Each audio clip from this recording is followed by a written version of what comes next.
if you act as if God is real, you will have a better life.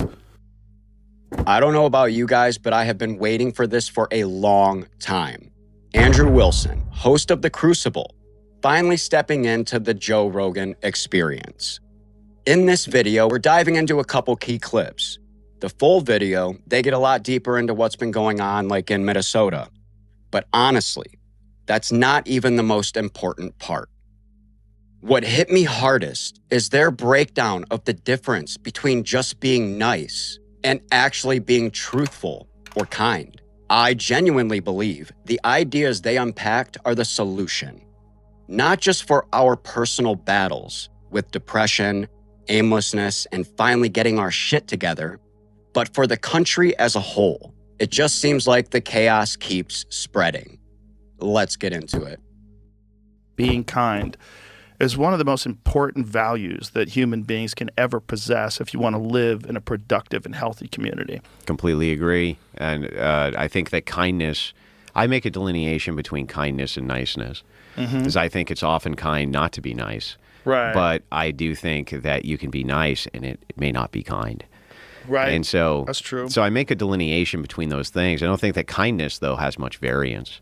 Kindness is looking after the interest of somebody who's not me. And it makes everybody, it's actually selfish because it makes you feel good too. Yeah, there is something. You can look at it that way. Sure. From the position of trying to convince the unbeliever, right?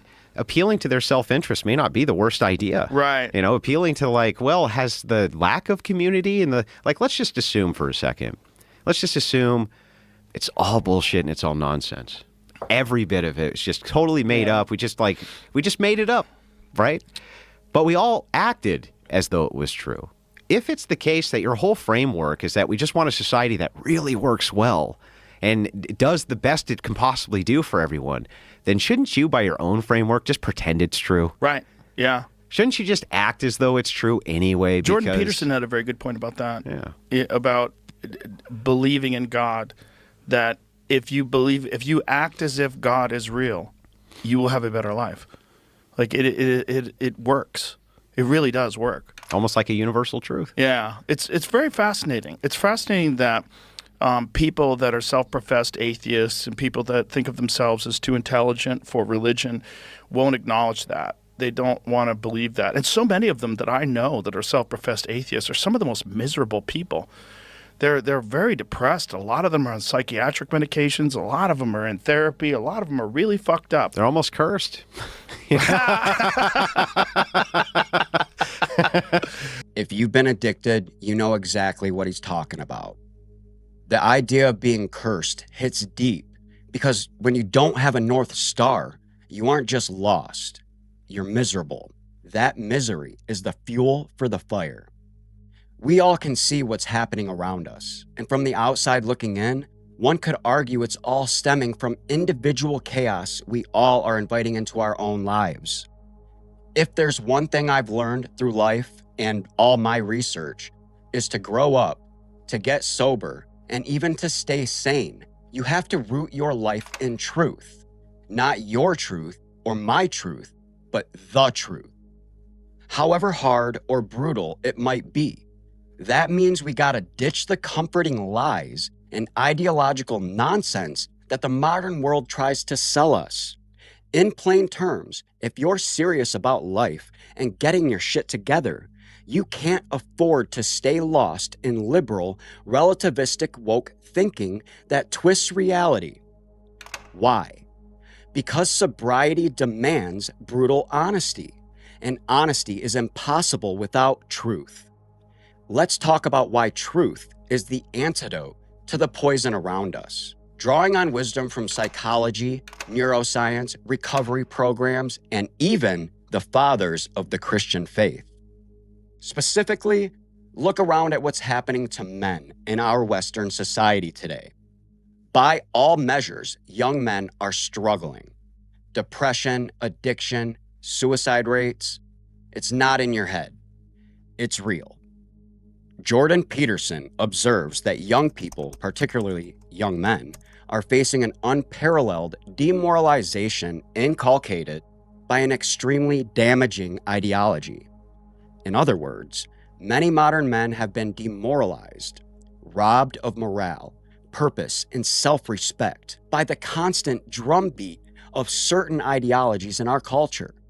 You might not consciously realize it, but from school to social media, you've been told that something is fundamentally wrong with you just for being a man. Think about it. We live in a time when basic male virtues are often portrayed as toxic.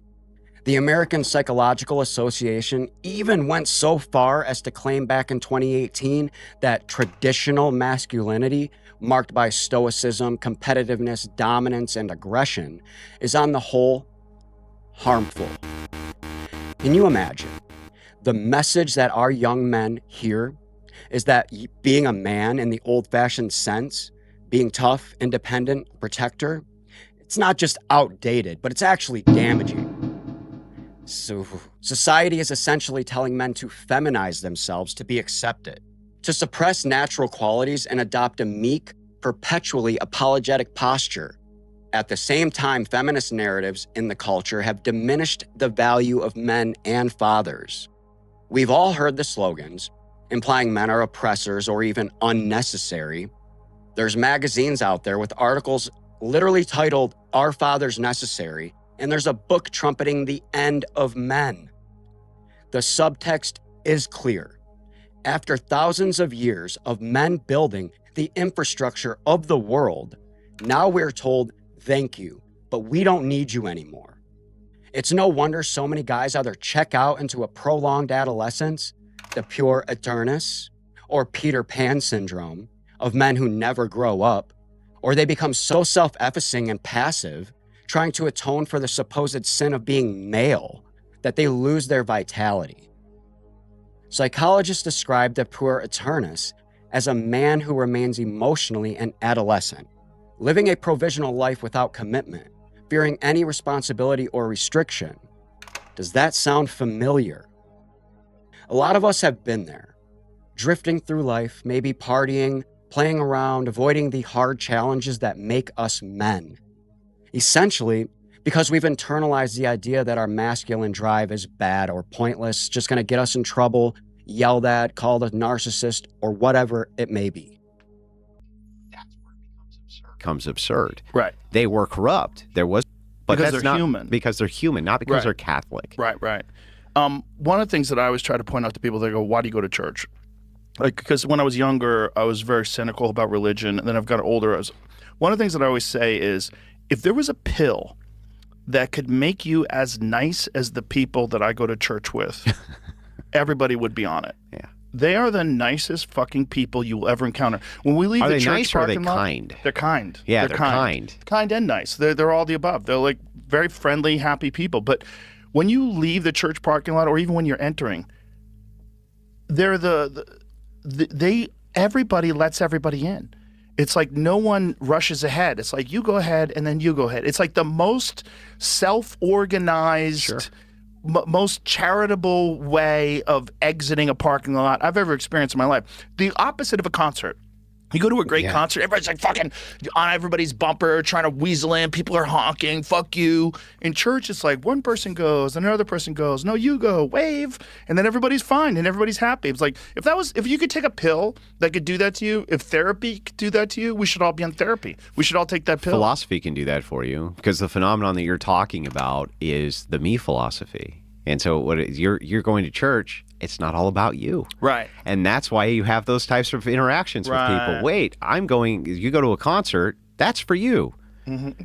That's for me, not for these strangers. I'm going there because I want to be entertained. That's for me. You go to church, it's not for you. Right. And the thing is it's the kind of materialism view, the materialistic view of pure materialism reduces always to me, because what else can there be? Right. There's just me and the material I engage with. There's nothing outside of that. So why engage as though there's something outside of that? That doesn't just lead to nihilism, but it's the beginning stages of understanding the distinction between religious foundationalism and basically everything else. The reduction doesn't come down to me. And that's why those interactions seem so much better, because they are. Because people are thinking about you. Right. And it's like, Right. what a concept. Imagine a world where people think about somebody besides themselves. And they can think about everybody as a part of a community and a collective community that you care about, that has value to you. And there's. And then you go, why is mental health rate so much better in these Right. communities? It's like, well, isn't it interesting how much they think about other people than just themselves and duties Yes. to those people instead of just me. They're the kindest people you're ever going to come across. Yeah. And I think there's a lot of value in that. And I think the people that are cynical about that, because they don't want to believe in fairy tales or they don't want to be stupid, they don't want to get duped by, look, there's a foundation to that. If you just forget about some of the stuff that's in the Bible that, it gets weird when you get old.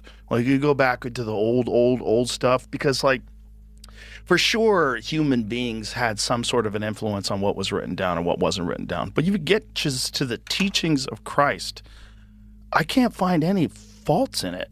Like it's all about being kind. It's all about this idea that we're all in this together and that you're supposed to lift each other up and look after each other.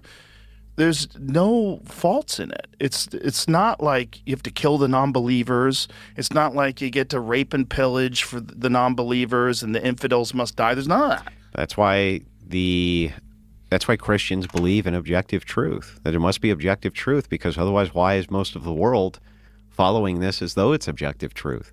We seem to be leaning towards this as though this must be the thing which is objectively real and objectively true and a thing which we can point to that is, because when people are introduced to it, like you just said, it's really hard and difficult to find fault in it. It's not just that. It's interesting. If we reverse it, if we say, what could I do that actually would be the best for me, it would still be that. Yeah. Which is the funniest part of the whole thing. It's like both ways it works for you, even if it's not all about you, or it works for you even if it is all about you. It's still going to be the better message out of the two. It's definitely a better framework for living your life. Right there. It's funny how even Joe Rogan, someone who was cynical for years, can't deny the fruit of that framework, the Christian framework. When you move away from the me-centric materialism that Andrew just mentioned, you finally find the stability you've been craving, that we've been missing our entire lives. This is a huge part of the crisis. Men today are starved for meaning and direction. We're told that the traditional roles of husband, father, protector, provider are either obsolete or oppressive. The natural, healthy pride a man could take in being strong for his family or standing up for truth is labeled toxic.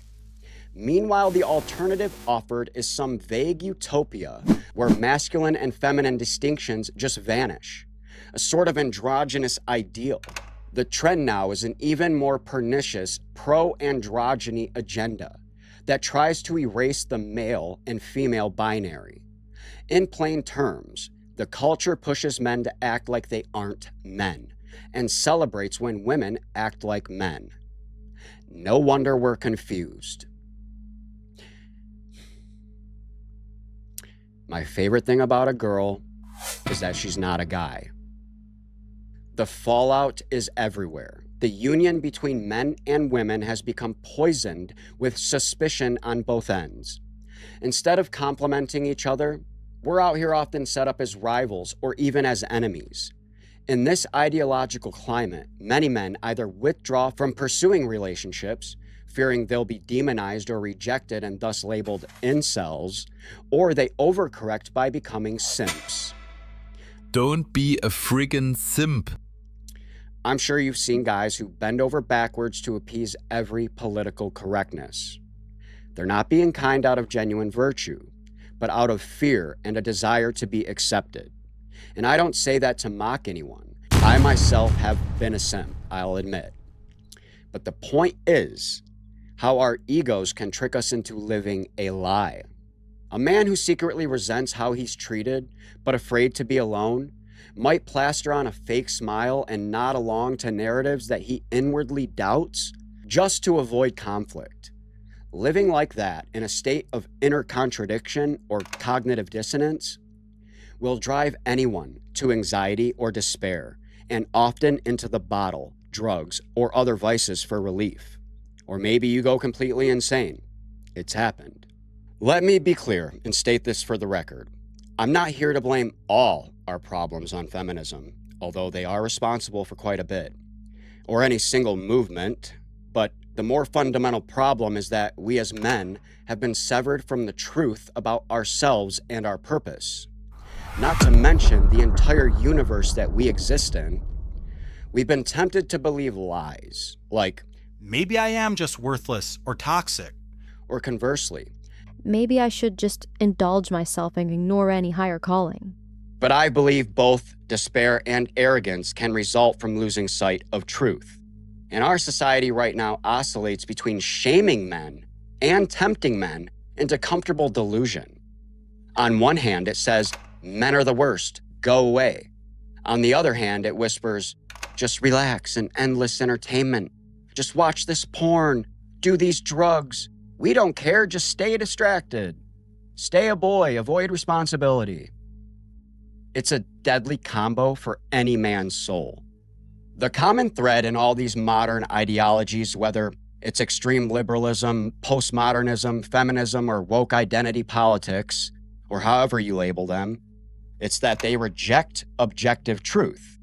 They encourage a kind of fluid, subjective approach to reality. You can just define your own truth. All values are relative. Nothing is inherently sacred. This might sound freeing at first, but for someone trying to get sober or stay sane, it's poison. Why? Because if you can't hold on to any solid truth, you'll never find solid ground to stand on. Your clever little addict brain has learned how to fool itself. Sobriety is about seeing reality as it is, not as our whims or fleeting feelings, our addictions, or social fads tell us it is. Have you noticed how a lot of this so-called woke thinking is basically an attempt to override reality with their own subjective feelings? A glaring example, how some people insist that internal feelings alone determine truth.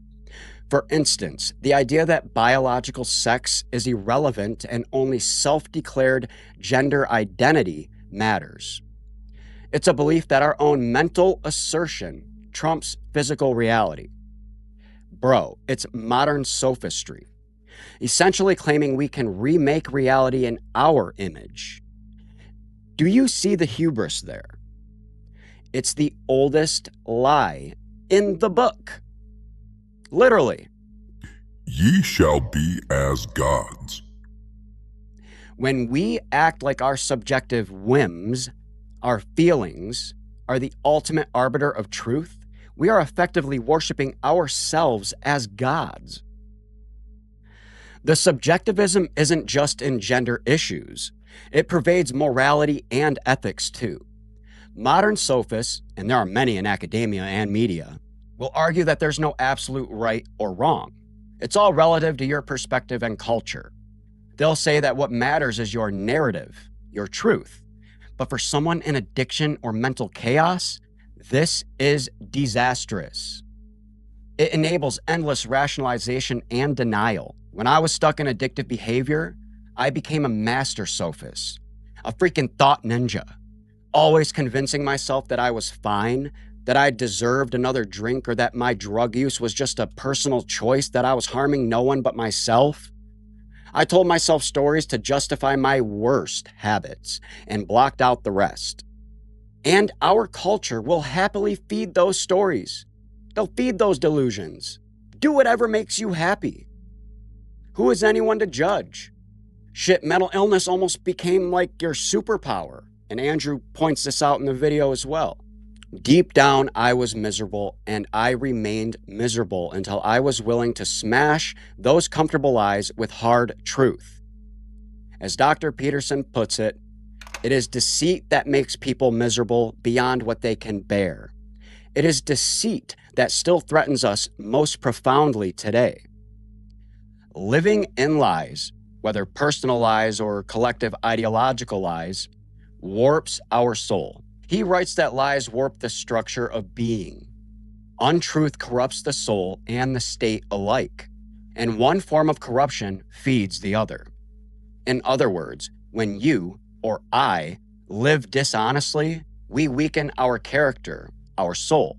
And when societies propagate lies, they become corrupt and oppressive, and each scale of lie reinforces the other.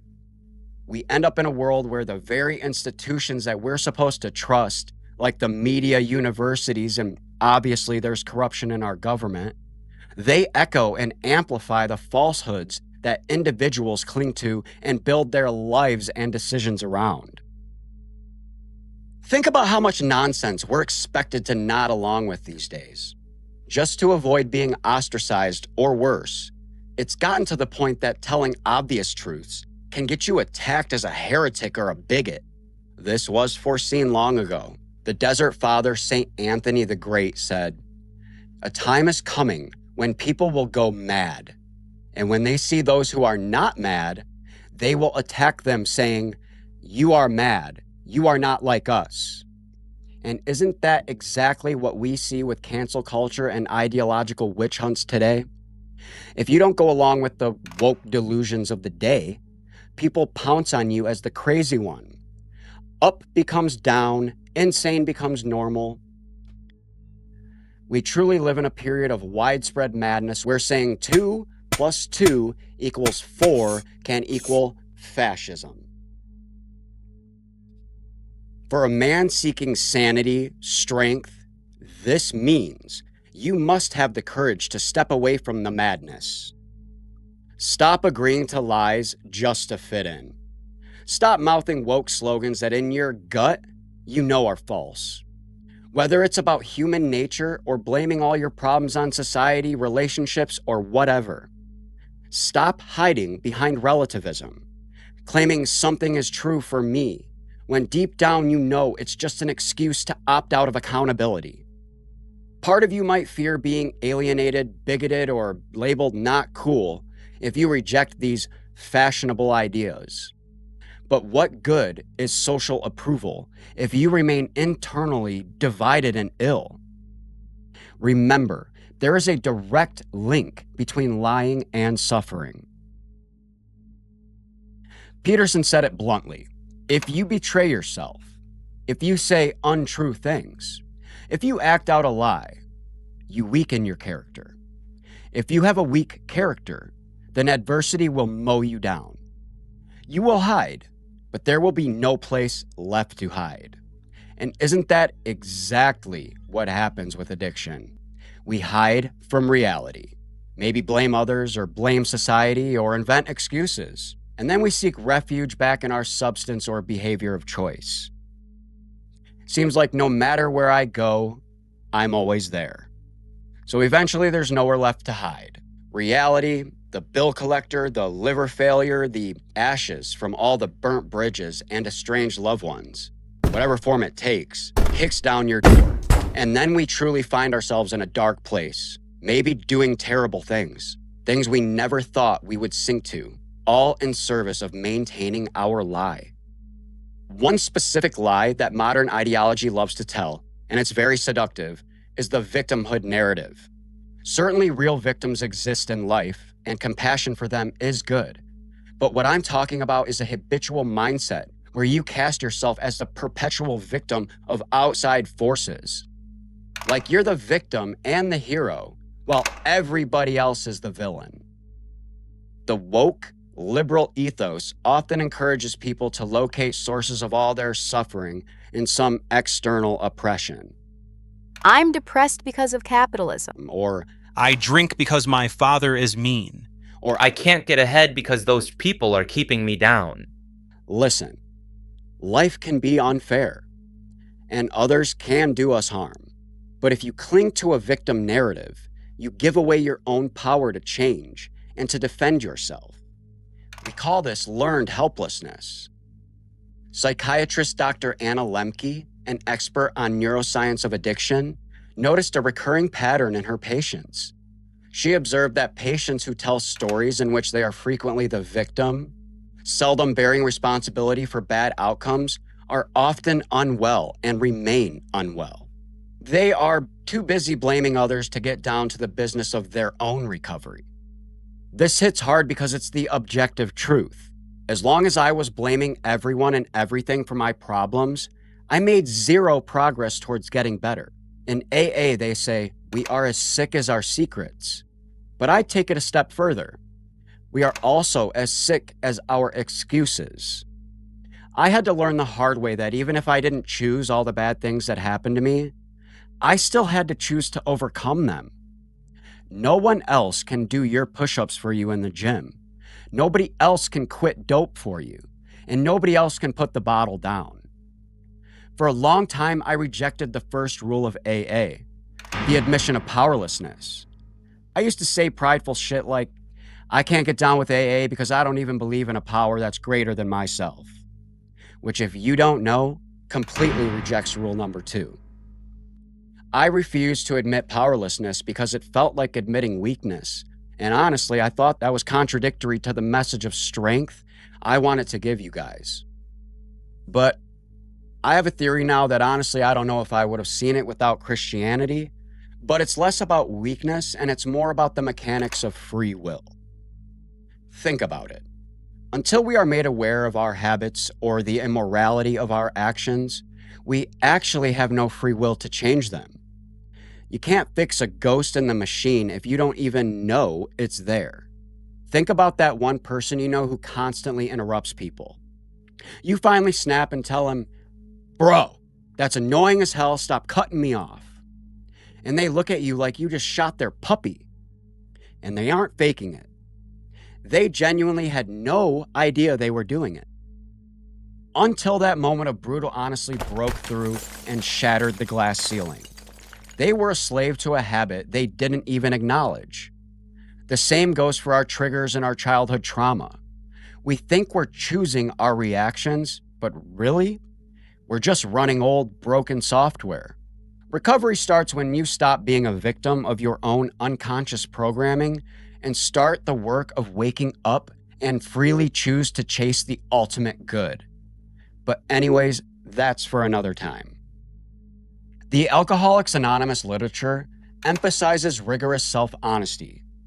In the first pages of the AA Big Book, it warns that those who do not recover are people who cannot or will not completely give themselves to this simple program. Usually men and women who are constitutionally incapable of being honest with themselves. They're naturally incapable of grasping and developing a manner of living which demands rigorous honesty. That's a remarkable statement. The ones who fail at recovery are not necessarily the ones with the worst addictions or worst trauma. They're the ones who refuse to get honest. Honest with themselves above all. No human being can grow if they persist in lying about their own role in their own suffering. And I certainly rejected a lot of wisdom over my life that turned out to be true. Modern secular culture, however, encourages us to lie to ourselves. Gently though. It whispers, it's not your fault. You're just a victim of oppression, or XYZ. Now, there may be some truth in some of that. Maybe you did suffer unfairly, but healing can't happen until you drop the blame game. Dr. Lemke wrote a chapter called Radical Honesty in her book Dopamine, recounting how she had to apply the 12 steps to her own personal resentments. At first, she literally could not see how she had contributed to a broken relationship with her mother. She truly saw herself as the helpless victim in all regards. Only after working through a searching and fearless moral inventory did she realize with sudden and blinding clarity how she was guilty of the very thing she resented in her mother. Each had been trying to change the other. Facing that painful truth about her own character defects was hard, but it was also liberating and healing. Her relationship with her mother improved once it was based on truth rather than a one-sided blame. When I finally realized this myself, within my own family and relationships, it was physically painful to confront that too. Things started to get better and they still are today. The takeaway Lemke offers from that experience is worth repeating. Seeing ourselves only as helpless victims is seldom true and never helpful. Accepting responsibility is actually empowering. Facing one's own character defects is hard, but it's liberating. It's true freedom.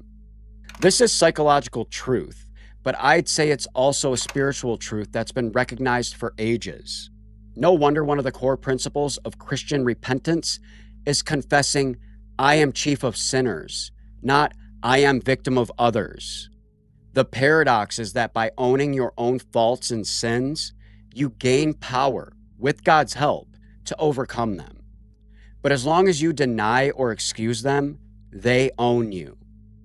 Depression and mania, other mental health issues? Of course, there are biological aspects to those, and professional help is important. But even there, honesty is key. How often do we mask depression with anger at the world, or hide mania behind grandiose beliefs? The secular world's answer is often just to medicate the symptoms, pop an SSRI for depression, or in extreme cases, something like lithium for mania. I've seen it, you don't want to. Look, medication can stabilize. More often, you just become a zombie. But even so, if the underlying worldview and lifestyle are corrupted by falsehoods, pills won't cure the soul. We see a trend now trying to numb every pain without asking why we are in pain. The fentanyl epidemic? Just roll out safe injection sites, needle exchanges, or even a vaccine to prevent overdoses.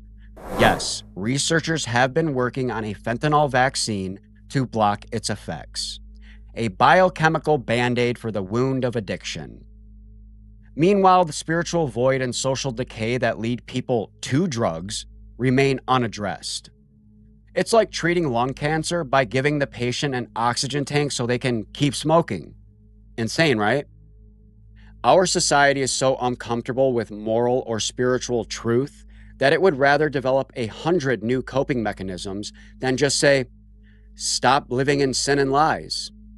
As harsh as that sounds, isn't that exactly what we as addicts had to hear at some point? That we had to stop deceiving ourselves and turn around? The first of the 12 steps is essentially a statement of truth. We admitted that we were powerless over alcohol and that our lives had become unmanageable. That's just an honest fact, right? Then comes the hope of step 2. Came to believe that a power greater than ourselves could restore us to sanity. Notice the word sanity, implying that in our addiction and pride, we had become a bit insane, detached from reality. Step 3 is surrendering our will to God as we understood Him. None of these steps work if you're clinging to the notion that I'm fine, it's just society that's messed up, or I can figure this all out on my own. I'm my own higher power. My brain's my own higher power. Whatever I get it. I've come up with some crazy shit myself. And a quick question to anyone who has recently become Christians. Do you sometimes feel like you're almost going insane?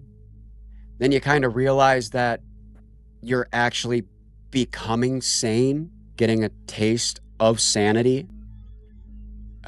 I don't know. If you know what I'm talking about, let me know down in the comments.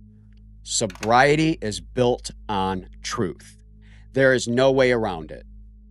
Addiction by its nature thrives on lies. Denial. I don't really have a problem. Minimization. It's not that bad. I can stop anytime. Blame. I only drink because my job sucks or my wife left. Grandiosity. I don't need help. I've got this.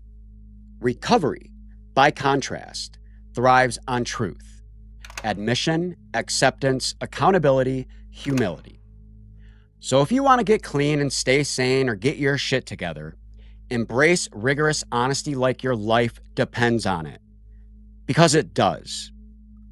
This means not only being honest about your behaviors, admitting the drinking, the using, etc., but also be honest about your feelings, your resentments, your fears, and yes, your beliefs. Just maybe don't get too whiny with your girlfriend. It might mean admitting that some of the feel-good ideologies or denominations you dallied with are not actually serving you. It might mean, for example, acknowledging that while blaming patriarchy or capitalism for everything gave you a target for your anger, it didn't actually make you happier or healthier in any way. It just externalized your rage. Real honesty might lead you to see how you have made choices that hurt yourself and others around you, kind of like a ripple effect. And that can be painful. As the big book says, with all earnestness at our commands, we beg of you to be fearless and thorough from the very start. Fearless and thorough honesty, it's hard. It's a kind of emotional sobriety that parallels the physical sobriety from substances. But the freedom it brings is unparalleled. Up to now, we talked about truth in general or a psychological sense, but I want to go further, to the heart of the matter. In AA, they speak of a higher power, and even explicitly of God as we understood him.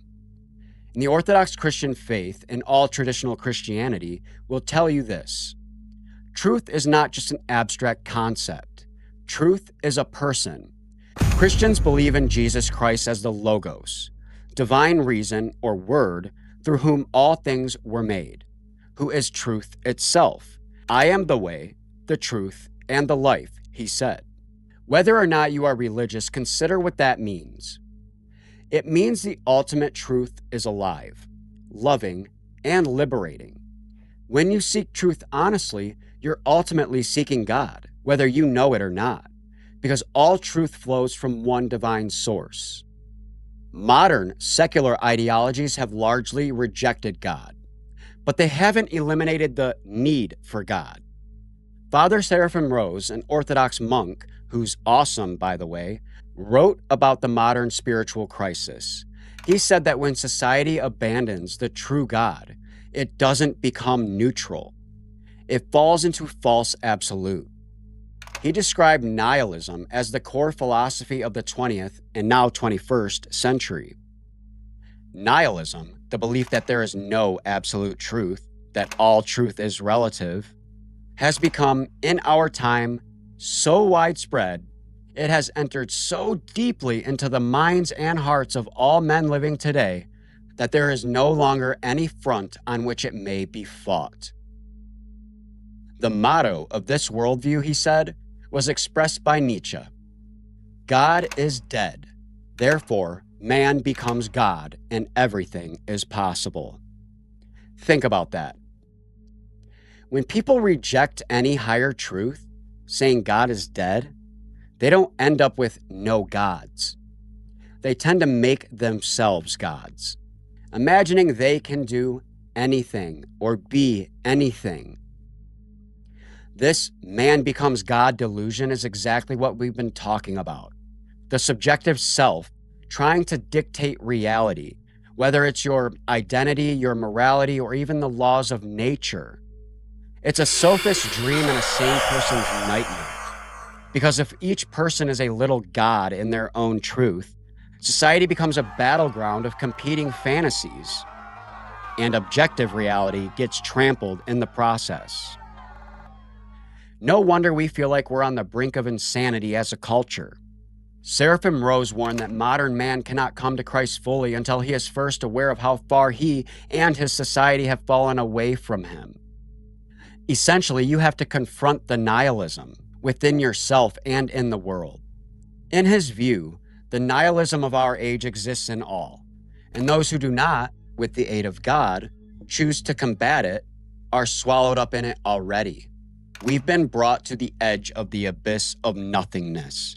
And if we don't grab hold of Christ, the truth, we'll be engulfed in it beyond all hope of redemption, unless we cling in full and certain faith to Christ, without whom we are truly nothing.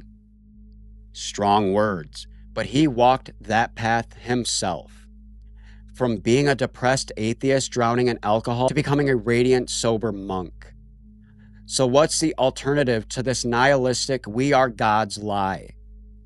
It is to admit that there is a God, and it's not you or me, that there is absolute truth, and goodness, and it judges us, not the other way around. This admission is the beginning of sanity. It's humbling, yeah, but immensely stabilizing. It's like all the puzzle pieces falling into place. The Bible says God resists the proud, but gives grace to the humble. When I finally humbled myself to seek God's help, I felt an influx of grace that no self-help book or pill ever gave me. In practical terms, this meant I started praying, clumsily at first, and asking, God, please reveal the truth to me about myself and give me strength to follow it. God, please transform my will to align to yours. It meant I had to start living in accordance with that truth. No more sneaking lies, no more justifying sin, but yes to trying to live upright.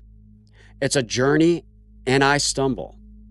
But every time I return to honesty and prayer, I get stronger. This is real, bro. Sobriety in the Christian tradition isn't just about not being drunk on wine. It's about being sober-minded. The Apostle Peter wrote, "Be sober, be vigilant, because your adversary, the devil, as a roaring lion, walks about seeking whom he may devour." The saints interpreted this to mean spiritual alertness. The spirit must be sober in order to sense danger, and vigilant in order to recognize whence the danger is coming, taught St. Nikolai Velimirovich. If you cloud your mind with lies or intoxicating ideologies, you won't see the devil's snares. You'll step right into the pit, but if you stay clear-headed in truth, you'll smell the foul odor of the wolf, evil, from far off and flee to the safety in Christ. In plain terms, knowing the truth keeps you from falling for the billion false coping mechanisms and temptations that lead to ruin. It's amazing how once you commit to truth, things start falling into place.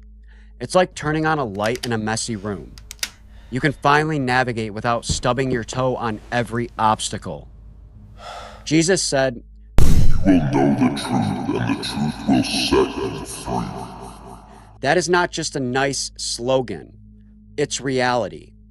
Every layer of lie you shed, whether it's a lie about your addiction. I can handle it. No, I haven't been drinking. What do you mean? I wasn't nodding out. I was tying my shoe. Or a lie from ideology. I'm just a victim. Nothing I do matters. Men are the problem. Or a lie about God. He doesn't exist, or he doesn't care about me.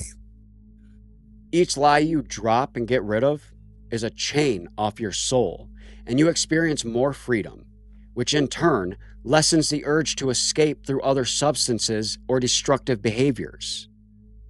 I also found that embracing truth meant finding true meaning and purpose, which is the ultimate antidote to addiction. Psychiatrist Viktor Frankl, who survived concentration camps during the Holocaust, famously said that men can endure almost any how if he has a why, a meaning. For me, discovering that I'm not an accident, that I'm not just an addict and cursed for life, that I'm a child of God, a man created for a purpose. That's what gave me a why, that alcohol could never give, that CBT could never give. If you're just a bundle of atoms in a meaningless universe, as strict materialism claims, why not drink or drug yourself into oblivion? But if reality is meaningful and moral, if you matter beyond just your utility, then destroying yourself is a tragedy, and living well is a noble mission. Science alone can't give meaning. As Friar Seraphim Rose noted, science is by its nature knowledge of the particular, and metaphysics is knowledge of what underlies the particular.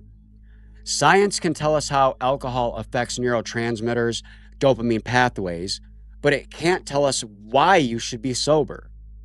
For the why, you need a higher truth, a higher power, a metaphysical, even theological truth.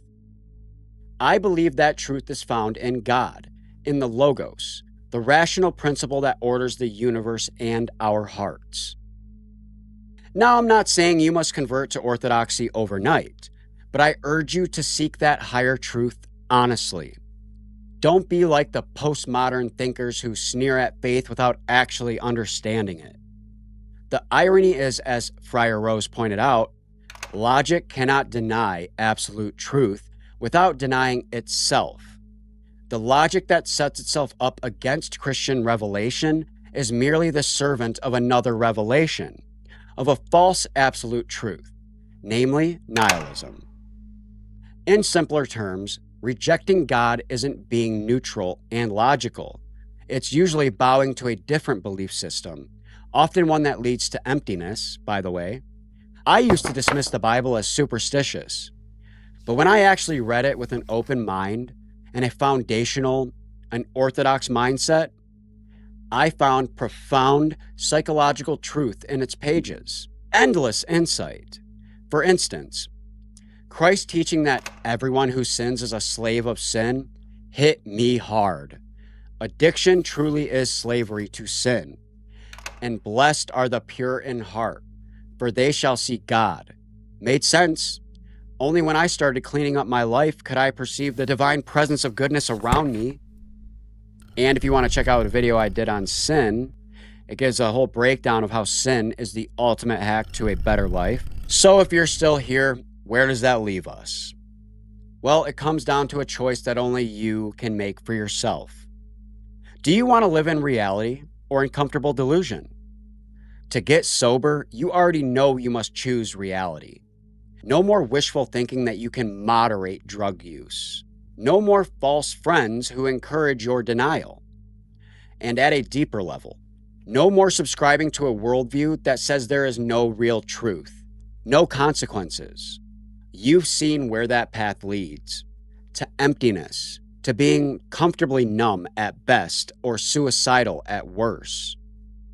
The other path is not easy, but it's good. It's the path of truth, responsibility, and faith. Peterson advises us, if life is not what it could be, try telling the truth. If you cling desperately to an ideology or wallow in nihilism, try telling the truth. If you feel weak and rejected and desperate and confused, try telling the truth. It sounds almost too simple, but radical honesty is transformative. It's like injecting light into a dark room. Every time you confess a hard truth, I messed up here. I actually need help. I actually believe in right and wrong. you straighten out something in your twisted psyche. You become more whole and less divided. And as you do that, sobriety stops being a dreaded chore and starts being a natural state. Because your mind isn't constantly trying to escape reality anymore, you're embracing reality.